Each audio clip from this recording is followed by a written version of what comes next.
What is going on, guys? Pat in the shop, and tonight let me tell you about the Holley Sniper that gave me some grief this week. Let's take a look. Start this video off by saying I am a big fan of the Holley Sniper EFI systems. I've had really good luck with them. I've put quite a few of them on. I've done the fast injections, I've done the Phytex, Edelbrock stuff, and I've done the Sniper. The Sniper is actually my favorite, but this week I wasn't so happy with the Sniper system. It did give me some grief. Let me tell you what happened here. This video is kind of going to pertain to probably a small audience, but I thought I would make it, and just if guys are interested in the Holley Snipers, if they run into this issue. But it's one of these weird deals that I ran into, and I hope no one else has to go through this. So let me tell you what happened. So the install, everything was ready to go. Did the fuel system, had it all wired up properly. Like I said, I've done quite a few, so it's like just second nature. We did the Sniper throttle body. We had the Hyperspark distributor. We had the Hyperspark ignition box, which is basically like an MSD box. We had the full setup, the Hyperspark coil too. So we had the full Holley system ready to go on this thing, so it should have been turnkey fire up like they usually do. These things are quite amazing, and they always fire up really well out of the box with the base calibration you do on the handheld device. So I went and did that, did the calibration, ready to go, fired up. I heard the fuel pump come on, great, everything's looking good. I go to start it, and it's running really funky, so I shut it off right away and go, okay, you know, what's going on. I rechecked my settings and I checked my data. So like, you can go on, if you're unfamiliar with these, like you can go on into the screen and see all your different sensors. I went through that, made everything was good. It sounded really funky. So I go to fire it up again. It does fire up this time, but again I see it blip no data. No data a couple times, you know, kind of kick in and out. So I'm thinking, really weird, do I have an RFI issue here? All of a sudden the screen shows no data across the board. The truck stalls, and then my buddy Thomas, who's at the front of the truck, you know, yells like, you guys got a gas, or you have a gas leak. Ben beside me, he yells, you got a gas leak, because there's gas pouring out of the truck.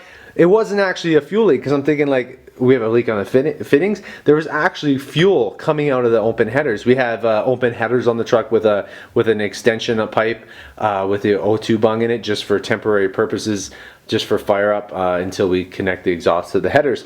But they're saying they thought maybe I had a fuel leak coming, but it was actually raw fuel coming out the headers, and there was actually raw fuel coming out the back barrels here, these two rear barrels, spraying out of the injectors and pouring over the back of the intake.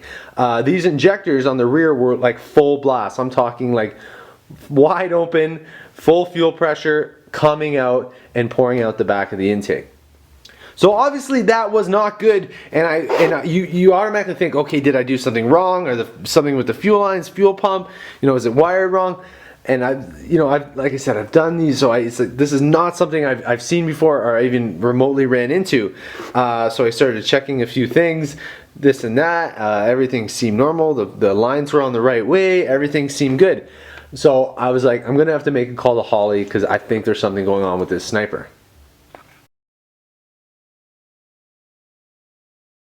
If you have this issue, before you make a phone call to Holley, do yourself a favor and check the fuel pressure. They're going to ask you to check the fuel pressure, because that's, you know, standard practice. They're going to try to walk you through some troubleshooting, and they're going to say, hey, what's your fuel pressure?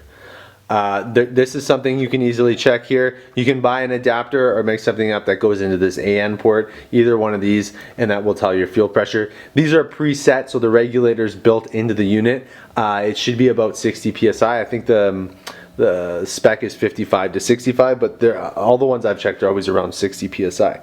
So just make sure you check that before you give Holley a call if you have any issues with these Snipers.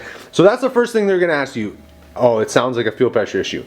In my case, I knew it wasn't, but I knew I had to check that, so I did check that. Actually, when I was on the phone with him, I didn't check it beforehand, because I honestly in my heart I knew it wasn't that. But go ahead and check that just in case you have an issue. Second thing they're going to say is, oh, maybe it's an RFI issue. RFI is radio frequency interference. So what can happen with these electronic ignitions, if you have an ignition coil mounted too close to the throttle body, the ignition system can give off RFI depending on what wires you're using. If you're using an MSD box, like a Hyperspark like we were using with this, that will increase RFI, because it induces a higher voltage. So you can get that. And again, I knew that wasn't the case. I have had RFI issues with these throttle bodies. I had one where the coil was just mounted too close and we were using MSD with it, and it caused a funky thing with the throttle position. Randomly on the highway, the throttle position would show like -22 for a second or something funky like that. And I just moved the coil away and that solved the issue. So if you have, you know, they're gonna ask you that. If you have the coil mounted real close to the throttle body, I suggest moving it at least 16 to 18 inches away from here. But that being said, I have used HEIs with these when I'm not using spark control, so like an HEI distributor, and I haven't had issues either. So it's kind of intermittent. If you're running MSD, I would recommend moving the coil away from these. If you're running HEI, just regular HEI, like I said, I haven't had issues. So that's just me, but make sure you just use the proper spark plugs spark plug wires that they recommend. So I got through to the Holley tech. I was talking to Tommy at Holley. He's a really good dude. You know, we did go through the steps, and I understand. I told him I really don't think it has. I think there's something wrong with this throttle body, and he was kind of on the fence of going like, well, usually they're either good or they're not. There's no in between. And I'm like, man, I'm really thinking there's something wrong with this thing. And he goes, well, you know, we checked the fuel pressure, you know, RFI. I really didn't think it was that, so I said, I'm gonna fire this thing up on the phone. At this point, I've already changed the oil and got the engine all cleared out of the gas. But you know, you got to be careful when you have gas pouring in like that you don't hydrolock the engine. It's very easy to do. So you got to, oftentimes we'll pull the spark plugs and crank it over and then drain the oil, put fresh oil in, because you'll get gas contaminated in the oil. But so I did all that, and I said, you know what, Tom, I'm gonna fire this thing up while you're on the phone, and I'm hoping that it's gonna act up because I don't trust it now. So I fired it up, and thankfully it did act up. It did the exact same thing. We had it fired up for a second, no data, back data, no data, back to data, then no data, stalled, and then those rear injectors just started pouring fuel out the back over the intake onto the ground. And I, you know, shut it all off, and I said, hey man, there's something seriously wrong. Tommy's like, wow, okay, let me call an engineer. So he put me on hold. He calls an engineer. And he gets back on the line. He goes, yeah, man, you got a dud there. He basically gave me permission to shoot this thing if I wanted to, but actually my supplier wants to send it back, so unfortunately I don't get to shoot it. That would have been a really cool YouTube video, but this one is going back. It is a dud, I should say. So if you have this issue and you have those rear barrels going full blast and if fuel's pouring out, it's not an RFI issue. It's not, you didn't do something wrong.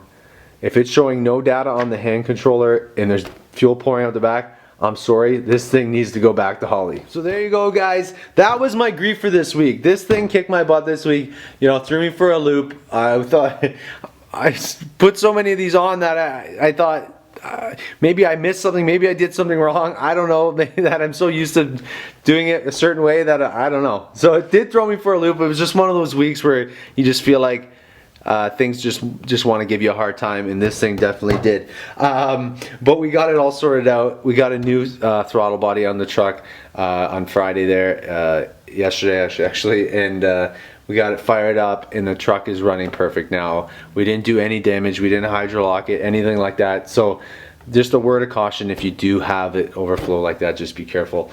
Hopefully this is just one out of a million of these that this happened to, but I actually did find another thread on a Holley forum of a guy having the same issue, so that's why I thought I would make a video, hoping that I can help some people out and they can find this video if they're having this issue. I'm not, like I said, I run this Holley a Sniper on my truck all year round. Winter, everything starts fine. So I do like these systems, but it's just like any electronics.